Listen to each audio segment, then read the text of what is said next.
Hey guys, what's up? This is Charlie Levine coming at you from 513 Fit, and this post is all about training posture.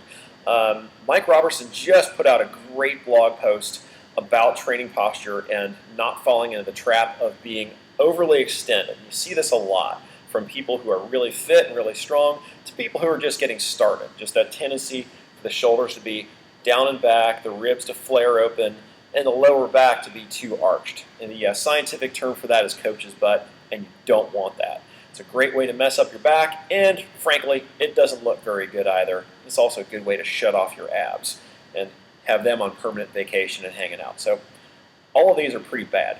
Now, Mike went over this with a movement called the bear. I'll give you a very quick recap, but I'll also post a link there as well, where you press, you don't stop where your arms are just locked out. You go a little bit past there. So now you're engaging these guys between the shoulder blades and the mid-back, and then instead of having tilted or even neutral, tucking just slightly. So we're correcting that arch. Now I've applied this to the Pallof Hold, and this is one of my new favorite core movements as well. And what you do is you set up a band. You can use a partner. In this case, I've got this guy anchored. And then your body, your shoulders, your hips are roughly 90 degrees relative to the line that's established by your band. This is off camera, so I'm showing you this thing right here.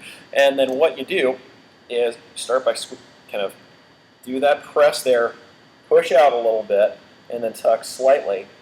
Just make sure that, again, you're 90 degrees relative to your anchor point. You can make that a little harder by taking your feet closer together, but again, make sure you're hitting all your marks. And then progress this up further.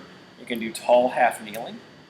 And again, don't sacrifice form just to make things more difficult. Do the progression that's right for you. Major disclaimer there. All right, so again, 90, 90, and again, press, slight tuck, and then harder still, tall kneeling. So I have my toes curled under. It just helps me with a little bit more balance, keeping all those points in mind.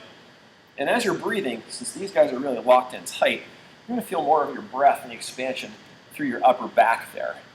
So start with about 20 to 30 seconds of any of those, the right progression for you. Move up to about 45 seconds to a minute per side.